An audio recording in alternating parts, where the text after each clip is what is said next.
Amen. Good morning. Good to see all of you. And we're going to continue on our series with memorial stones. And this is the second to last lesson we're going to do today. Next week we have something special for Christmas. And then on the 31st will be our final lesson. And we'll bring this to a close. So let's get our main verse as we begin. Joshua 4 through 7. This is where our title, Memorial Stones, comes from. Then Joshua called the 12 men whom he had appointed from the children of Israel, one man from every tribe. And Joshua said to them, "Cross over before the ark of the Lord your God into the midst of the Jordan, and each one of you take up a stone on his shoulder according to the number of the tribes of the children of Israel, that this may be a sign among you, when your children ask in time to come, saying, 'What do these stones mean to you?' Then you shall answer them that the waters of the Jordan were cut off before the ark of the covenant of the Lord. When it crossed over the Jordan, the waters of the Jordan were cut off.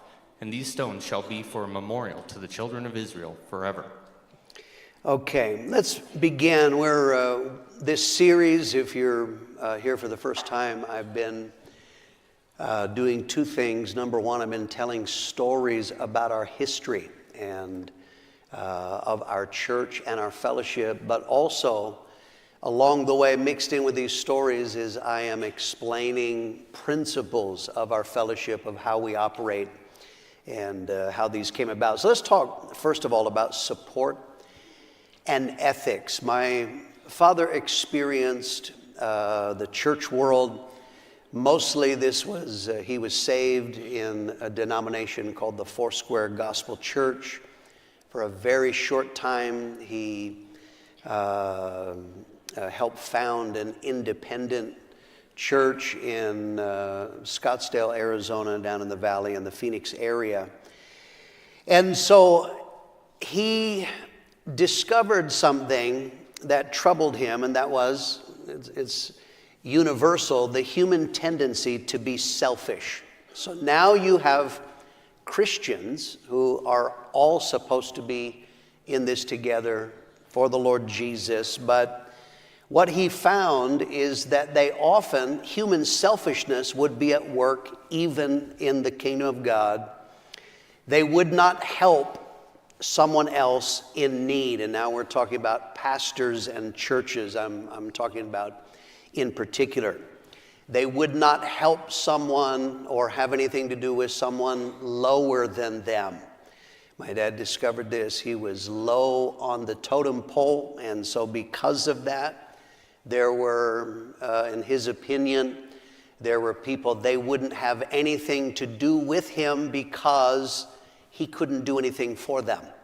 So therefore, he was ignored, and he felt that was not just unique to him, as others who were small, struggling, not important in their eyes, is that you had people, they just wouldn't have anything to do with you. They wouldn't help you. Or another thing he saw is if there was someone that they were not so much lower than you, if they were an equal, they were somewhat on the same level, they viewed others on their same level as competitors. So human selfishness, I'm not going to help you because you might rise and get ahead of me. And one of the things that was very troubling to him is he saw pastors who would violate other pastors or other churches for a personal advantage. You remember in one of the very early lessons, when we began in our church, we didn't have any homegrown evangelists. So the evangelists that we had, all of them, of course, were from outside of our church. And remember, I told you a story. We had a man that he considered to be a friend and would invite to preach, is giving expression.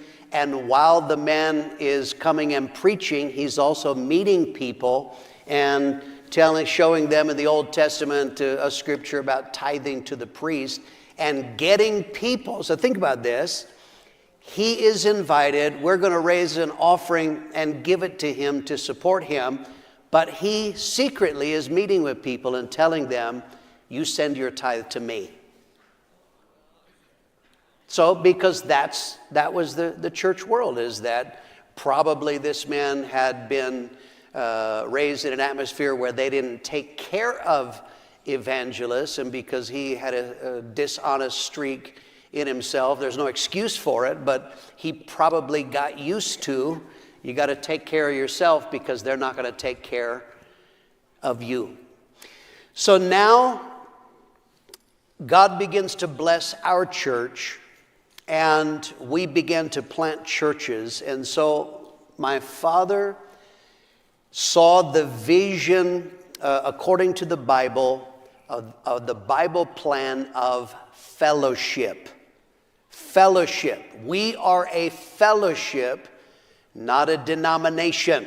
And I repeat again so you understand this. A denomination is groups of people, groups of churches. What holds them together? Laws, bylaws, legal structure. You have to, according to the bylaws. But the Bible pattern is not a denomination held together by laws, but fellowship. Fellowship is people, pastors, churches, bound together or working together, not by laws, but by common cause. Philippians 1, verse 5. For your fellowship in the gospel from the first day until now. Okay, he is writing now to a church, and he says he is commending them for their fellowship in the gospel from the first day until now. And that word fellowship, the word literally means joint sharing in the Greek. It comes from two words, joint sharing, but literally partnership. So he's writing now to a church, and he said, we are partners in the gospel. In other words, he's not writing saying you have to because the bylaws say so. He says you chose to partner. And that is what we are, is the idea of fellowship. 1 Thessalonians 3, verse 2. And sent Timothy, our brother and minister of God, and our fellow laborer in the gospel of Christ, to establish you and encourage you concerning your faith. Okay, now you see here in this, that word fellow is the same word fellowship. It has the same idea, joint. So he is our joint laborer, our co-laborer. In other words, he's saying, this is a man, he is another pastor, but I sent him to your church to establish you, encourage you in the faith. And so now Pastor Mitchell began to get this understanding how we should organize this growing group of churches. He was deliberately, I do not want to be a denomination, I want fellowship. So fellowship involves mutual benefits. If you are connected to something larger than yourself, you gain benefits. You are helped by other people. Romans 1, 11 and 12. I long to see you, that I may impart to you some spiritual gift, so that you may be established, that is, that I may be encouraged together with you by the mutual faith both of you and me. Okay, there are benefits, and there can be many benefits. When we send couples out, there are, of course, financial benefits. We support them. But I can tell you, I have pioneered twice. There is something profound about having a fellowship. You are laboring and telling people of something that they have never seen before. Our aim is new converts. We want people to get saved. So we're getting raw sinners saved.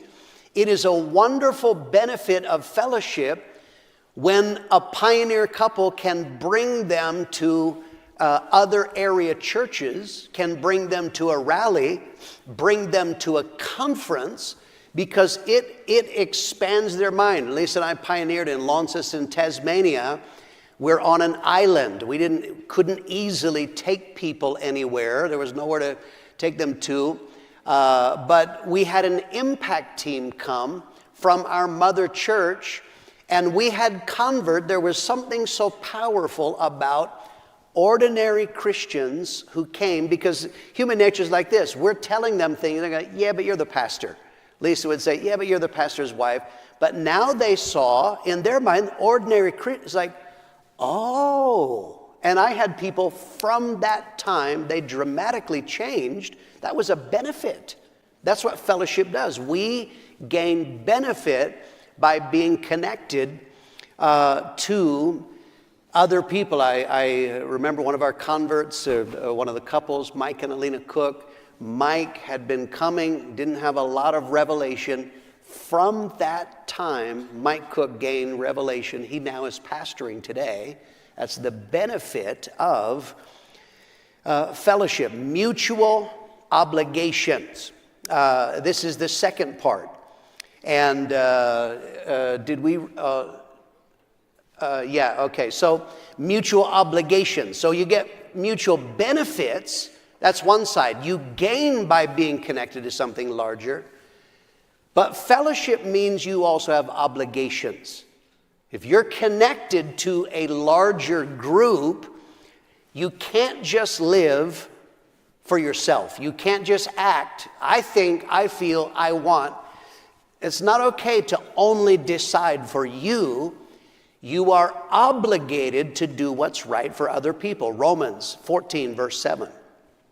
For none of us lives to himself, and no one dies to himself. Okay, this is just a Bible principle, is if you're a Christian, you don't just make decisions for you.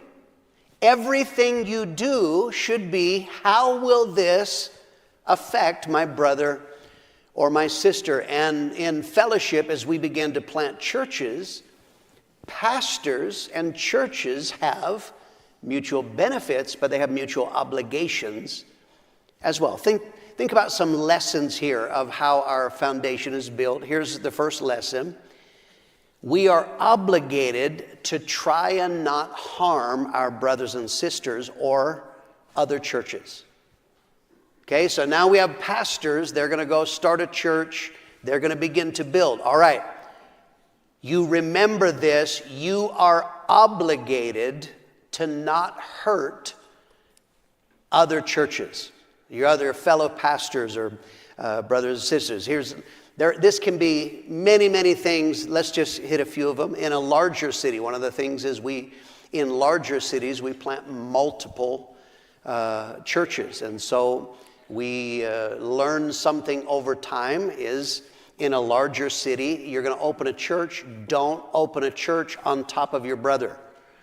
Okay, I found a building and it's 1 block from your church. That's not okay, because you are obligated to not do that. We have a simple rule of thumb in bigger cities: be 2 miles away. That would be from another existing fellowship church. That's an obligation. That's what we try to aim for. As churches begin to grow, you discover something is we have people that just show up from other churches. So we try to build into pastors and understand if someone shows up from another fellowship church, we call the church they're from. Where did you come from? I came from such and such a church in California, Florida, Massachusetts. We're going to call the pastor. Who is this guy? This guy showed up in our church. We want to know. And then they say, yeah, he's a pervert, psycho, terrorist, killer. Okay, no, you can't come here. So that is protective. That's one of the things. But it also is you're helping your brother. And that it's not okay. So we're going to check on them. We don't receive immoral people. You can't be immoral at one church and just skip. Come to another fellowship church, we're going to check rebellious people and on and on. That is an obligation. That helps try and prevent conflict. One of the important things that my father put in is that you don't solicit people to move to your church. Because human selfishness is like this, is your church needs money and you know of a brother in another church and he's got a lot of money. So you start saying, do you know the quality of life in Prescott here? So this is how the church world operates. You target people. You need a musician, need a new piano player. So you know that brother across town has a great piano player. So you start, man, the Lord is, I've just been praying. We just need it. You know, I could move. That's the church world. So we don't do that. That's not okay, or just trying to gain numbers. And so these are things that we try to prevent. Another area has to do with evangelists. Going back to my story, the evangelist who was violating the Prescott church, who invited him and was going to pay him, that's not okay. So Pastor Mitchell put in from the beginning, when we have visiting speakers, how do they get here? We will pay their expenses. If someone flies here, we'll pay the airfare. Their car will pay the mileage or whatever it takes. We're trying to bless their ministry, but it also is protective. If evangelists are supported, then they don't have to work scams, right? So we're going to pay their expenses. We're going to feed them. This is, you understand, in the church world, often when you have a visiting speaker, it's like, you know, we got a lady, she's got a back room on the porch. It's a little cold in winter, but man, we'll save a lot of money if you stay with that family. That's what my dad was raised with, and he said, absolutely not. We don't do that. So we put them up in a hotel, we feed them, take care of expenses, and then, of course, we take a love offering. We will support them, and we have for evangelists a guaranteed minimum so that their family can eat and survive. But there's another side to that, we require of evangelists, when they come, you are not going to counsel people. So when they come in, they don't understand what's going on, they don't know the people, and so it might be easy for them to give advice that might go against what the pastor has been working with them. You're not going to counsel, you're not going to solicit people for money. And so these are things that are protective. That's fellowship. So the lesson, you will not try and harm or try not to harm your brothers and sisters or other churches. Another lesson is fellowship means we are obligated to help other churches and support other churches. From the beginning, when we planted the first church in Wickenburg, Arizona, we began sending impact teams. And originally they called these guerrilla teams, not G-O-R-I-L-L-A, but G-U-E-R, guerrilla. This is warfare. And that was confusing to me as a child. Why are we sending guerrillas there? I don't get that. But so we change it now to impact teams. But this is the point. When we sent the Burrows to Wickenburg, we didn't just say, God bless you, brother, you labor. We went down and evangelized for them. Close by, when we planted a church in Cottonwood, in Tucson, in Flagstaff. Impact teams are foundational to our fellowship. And from early days when we plant a church, men are receiving impact teams, but they also should start building in, we send, we help other churches to succeed. We're not competitors. What Dad was used to is, I'm not going to help you because you might do better than me. I don't want you to succeed, so I don't help you. Fellowship is, how can I bless you? Impact teams is one of the ways, and especially you're doing that to help smaller churches. So that is impact teams. Support of area-wide events. One of the things as churches begin to grow, we have events that are not just for a church, for an area, a rally, a pioneer rally, or different kinds of rallies. And so we support those. And that is an expectation. If you are in an area, when we send a church to an area, you are going to support. You're not just going to go and do your own thing and be asking for benefits. You come help me. When there is an area-wide event, we expect that pastors and churches will participate. And one of the very important things, and I know that people are watching all over the world, let me say something about support. In our fellowship, you don't just support your own tribe. Tribalism is deadly in the larger work of God. I'll explain this. What happens is we have what we call wings of the fellowship. So you now have Prescott and our churches, Tucson and their churches, Chandler and their churches, Tempe and their, on and on and on, each conference center. Human selfishness starts being like this to be tribal. Okay? Tribalism means loyalty to your own tribe. And by tribe now, I'm not talking about natives, I'm talking about churches, wings of the fellowship. So tribalism is ugly, and Christians do this. This is something we can survive. We've survived rebellion. We will not survive tribalism if you practice this.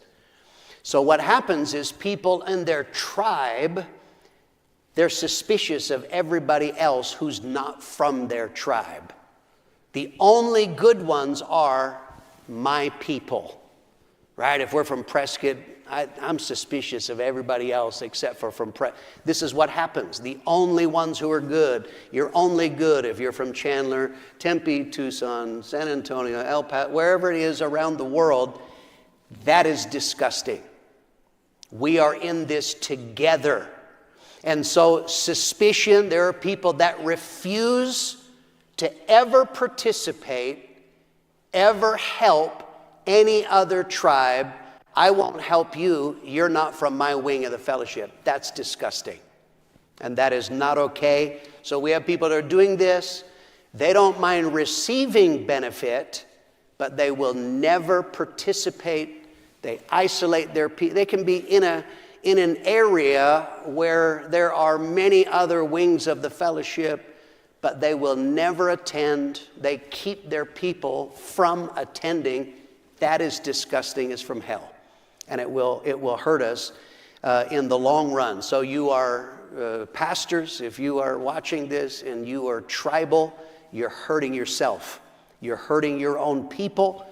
And I'm telling you, you're putting seeds of destruction in. I have watched this play out. Wherever I have seen through the years a man who practices tribalism, people who practice tribalism, I warn you, brother, ultimately they will also practice cannibalism. Okay? They will eat you one day because that is a disgusting spirit. It goes against our fellowship in this. So if you receive benefits from the fellowship, you also should accept the obligations of the fellowship. Let's talk about a second thing. Let's talk about releasing conferences. My father, in gaining the understanding of a fellowship, much of this came out of his examination. What did not work well in his early days of salvation and ministry in a denomination? A denomination, I repeat the definition again, it has to do with centralized control. It's groups of pastors, groups of churches. They're held together, but there is centralized control. The decision making is always from headquarters. The focus is always central and headquarters. So one of the strengths of our fellowship is our conferences. Conferences are powerful. Conferences are very stirring. God stirs people's hearts to do right. People gain direction. What should I do in my life and ministry? They gain that in conference. Resources are raised for world evangelism, and we're able to do the work of God because we raise money. World evangelism is incredibly expensive. One of the benefits and blessings of a conference is we're able to raise money. We can afford to plant churches around the world because, in part, of our conferences. So, from the beginning, knowing the weakness of a denomination, my father saw all the decisions had to come through. Can we plant somebody? Let's check with headquarters. How do we get money into missionary? Headquarters has to meet. They got to decide this. So Dad, from the beginning, said, that is not working well, so we won't operate that way. So when we began to plant churches from the beginning, my father deliberately decentralized. And one of the powerful things that he did is, in the beginning, he released the Tucson church to have a conference. Back then, the Flagstaff church was very strong, and he released them to have their own conferences. They didn't have lots and lots of churches, but my father did that so that there would be, in another place, in another area, there would be the blessing, the strength, the growth that would come out of conferences. So that has been an ongoing strategy that we have, is that we release conferences. This happens in two main ways. We have released numbers of area conferences. An area conference is when you have a geographical location where there are not enough churches that they have planted to have what we call an organic conference. Organic is homegrown. We say you can become a conference when you have planted 25 churches, or you have planted and your men have planted a total of 25 churches. But we have released some to have a conference before 25, and we do that to help a geographical area. We're trying to build up a region of, it started in America, but we do this elsewhere. So we have a number of area conferences. They don't technically have enough churches planted to have their own conference, but we do it. McMinnville, Oregon, Carbondale, Illinois, Jacksonville, North Carolina. We released originally to help that area of the United States. That is also true internationally. We have released numbers of churches internationally. Perth, West Australia, and these were ones that originally were area churches. Perth, West Australia, Nogales, Sonora, Mexico, Zwolle in Holland, Waltham Forest in the UK, Nairobi, Kenya, Guangzhou, China, El Dorado Park, South Africa, Cape Cod, Massachusetts, Chilliwack, Canada, Toronto, Canada, Coxtown, India, Brasov, Romania, Suva in the Fiji Islands, Buenos Aires, Argentina, Kampala, Uganda, Vologda in Russia, Davao City, Philippines, Lagos, Nigeria, Footscray in Australia, Lusaka, Zambia, Sydney in Australia, Port Moresby in Papua New Guinea, Guatemala City in Guatemala. These all, some of those then have become organic, but originally we released them to have a conference so that the work of God would be furthered in an area. So it did numbers of things. It helped more people to be exposed to conference. It would be impossible when we planted the church in Perth if the only conference option was Prescott. Perth is a long way away. It takes, dear Lord, it takes more than a day to get there. And just because of cost, there would be very few that we would have ever had come to conference here. But by releasing it in Perth, it enabled many more people to be exposed to conference. Also internationally, we release conferences because this helps develop leaders within the nation. When you start in an international conference, obviously in the beginning, the bulk of the preaching will be done either by visiting preachers or missionaries, but our goal is to raise up workers from within the nation. So then, as they begin planting churches and workers start to rise, we let them preach, which helps them to grow. We let them take offerings. That's another level of responsibility. And so numbers of those on the screen. Perth is no longer just an area conference. That is an organic conference in its own right. Nogales, Zwolle, Waltham Forest, Nairobi. Many of these now would, in their own right, they have more than 25 churches on their own. But how they grew was by releasing area conferences. And we do that in some places. But our overall strategy is we have a plan in place that we release a church to be a conference center. They start holding their own conferences when they have planted a total of 25 churches. That can be that they literally plant 25, or they plant and then their churches plant. But when the aggregate total of their churches reaches 25, they can then host their own conference. And the reason why it isn't that the Lord said from heaven, thou shalt have 25 and no more, and 24 is from hell, but it's just a logical common sense. What you want in a conference is, number one, if they're going to have a conference, we expect them to plant churches. So you've got to have size to be able to plant. And then what we want is ultimately we want them to plant internationally. And I think I explained at some point in the past, when they reach 25 churches, we shift the tithe structure. They may have churches out that tithe 5% to them and 5% to their mother church. When they become a conference center, their churches start tithing full 10% and upstream. As I explained, the fellowship is not this giant pyramid scheme that we get money from all over the world.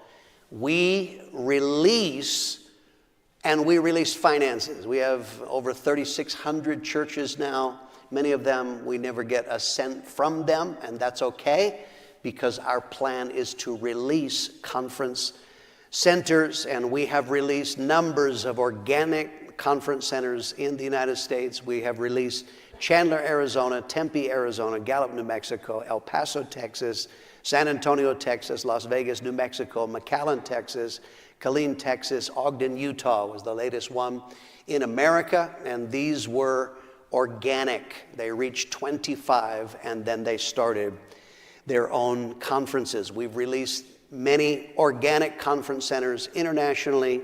Some of these would be Freetown in Sierra Leone, General Santos in the Philippines, Las Mochis in Mexico, Mexicali, BC in Mexico, San Luis, Mexico, Lucena City in the Philippines, Windhoek, Namibia, Rotherhite in London, England, Iloilo City in the Philippines, Tagum City in the Philippines, Mexico City, Mexico, Cebu City in the Philippines, Harare, Zimbabwe. Those are all organic conferences. They had 25, and we released them. So as of right now, I'm teaching this in December of 2023. Right now, we have 15 conference centers in the United States. We have 39 conference centers internationally. So that means we have a total of 54 different conference centers doing what we do in Prescott all over the world. And some of those have 2 per year. So we have right now, December 2023, we have 61 conferences that take place every year around the world, more than one a week. And some weeks it's multiple in there. And that means when you have a conference, that means churches being planted, disciples being raised up, international churches planted, 61 conferences a year. We need to praise God for that and thank God for his goodness. Praise God. Let's talk about Central and South America. One of the things we learned in our fellowship is that Latin people historically have been very open to the gospel. We had a saying for a long time in our fellowship is, who is open to the gospel? M&Ms, Mexicans and military. They are our strongest churches. Were often based on those two groups. But people from Latin countries historically have been very open to the gospel. I think for three main reasons that this is true. Number one, Latin countries are predominantly Catholic. So Catholicism is false. They are not born again. But Catholics do have a basic respect for God. And so Catholics make excellent Christians. My wife was a Catholic, and she is no longer a Catholic, thank God. That's why her name is actually Maria, because she's a good Catholic girl. So Catholicism gives people a respect for God. That's helpful for the gospel. The second thing is, along with their Christian Catholic beliefs, they often have a spiritual worldview. And often this is in unhealthy ways. It's common, many of you that you are of Hispanic descent, you understand they believe in the Blessed Virgin, but they also believe in curandera. They also believe in witchcraft, right? So they have this idea of the spiritual world. They are very open to supernatural things like healing. So that is actually very helpful for the gospel. And the third thing, why Hispanic or Latin people are open to the gospel is often because they have strong family ties. So when you get one in America, this is why so many of our churches are Mexican-based, based on people from Mexico, because when you get one saved, they want their whole family to be saved. And so they will invite, they're very evangelistic. So what happened when we began planting churches in Mexico, because of those three factors, the churches began to grow very rapidly. And remember, one of the principles I said is, Pastor, what you learn, we operate by, where's the fishing good?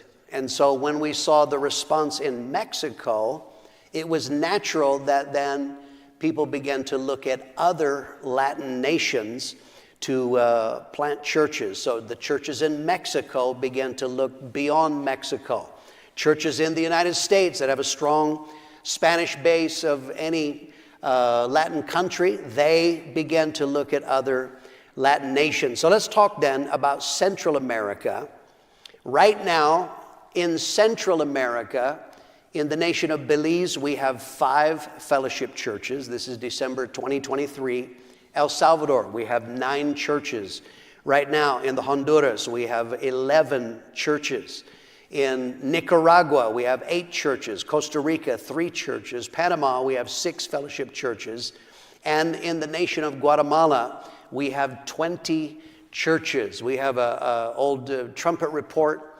Show this is in Frank and Lucy Amato from our church. We sent them to Guatemala City, Guatemala. And this is an early report as they're beginning to build a work in Guatemala City. Then when the Amatos left, they nationalized it and turned it over. The leaders of Guatemala right now are Toniel and Violeta Rodriguez. This is me with them, I think 2 years ago when I went to preach in the conference. I love Guatemalan people. I feel powerful and tall in Guatemala. I challenge them all to basketball. So it was great. I want to show you a video. This is in the conference. I went there in December of 21. And here is the wonderful work that God is doing there, laboring with the same spirit and seeing a work for God. The Amatos did a wonderful work there, and that has continued to go on. So Central America, we have numbers of churches. Thanks. Let's move on. South America. Now begin to move beyond Central America. In the nation of Bolivia, right now we have 16 churches in Bolivia. I have some photos. First of all, here is a recent rally. This is in Bolivia, William Ortiz Church, And as they're building a work for God, 16 churches there. That's Pastor Lamb in the center. He's the one who sent William Ortiz from his church in Las Vegas. But that work is going on. Have a video as well of this. This is in the rally. And one of the amazing things, and also up in the balcony here, and if I remember right now he is busy expanding in a new building to do that. One of the incredible things, many of you will never travel, you know that I travel extensively, is to go to a place. They're not singing in English, they're not praising in English. I have no idea what it is, but you can feel their spirit. And it is the exact same spirit that we would feel in our conference. They have the same heart, the same vision. They are reproducing the vision in a completely other nation. In the nation of Brazil, we currently have 7 churches. In Chile, we have 4 churches. In Colombia, we have 15 churches. We support several churches in Colombia. We have photos. These are various churches in Colombia. This is Felipe Segovia, who just nationalized it, but this is the work that he was building there in Cali, Colombia. Then in the nation, is there other photos or no? Oh yeah, this is also in Colombia. This is Ben and Magali Lopez. They're laboring in Colombia as well. I think that's all the photos. Is there another one, or that's the last one? I think. No, more photos. These are brothers. The next one, yeah, that's fine. And this brother is from El Paso, is also laboring in the nation of Colombia. In Ecuador, we have 13 churches. In French Guyana, that is technically part of South America. French speaking, we have 1 church. In the nation of Guyana, we have 5 churches. In Paraguay, we have 1 church. Suriname, 7 churches. Venezuela, 4 churches. Uruguay, we have 2 churches in Uruguay. I have some photos of Uruguay. This is making sure this is the right one. Yes, this is Leo Cespedes in the nation of Uruguay, that he's building a work for God in that nation. In Peru, we have 16 churches. Peru right now is very, very responsive. Move on to the photos from Peru. And this is now the work in the capital, that they're having conference and having rallies in this. I think there's another page of photos, if I remember right. Nope, pull that one back. Okay, so in Peru, we currently have 16 churches, and they're doing very, very well. It's growing rapidly. The nation of Argentina, Tucson actually planted the first church into Buenos Aires, Argentina. From Prescott, we planted 3 churches. Jacksonville, North Carolina planted a church. Spain has a church there.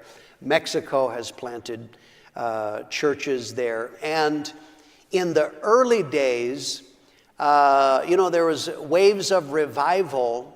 And so right about the time that Tucson started planting, and Australia planted as well I think they planted 2 into Argentina. It just happened to coincide that there was a national revival. Something very powerful was happening in the nation of Argentina.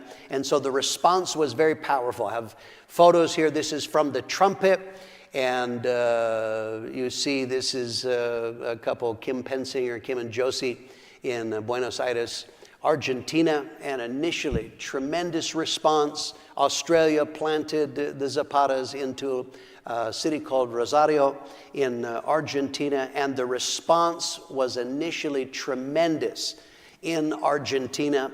But then there came problems in the nation. They had conflicts between pastors and churches. You had men that made foolish decisions. There were character issues. There were all kinds of problems of various kinds.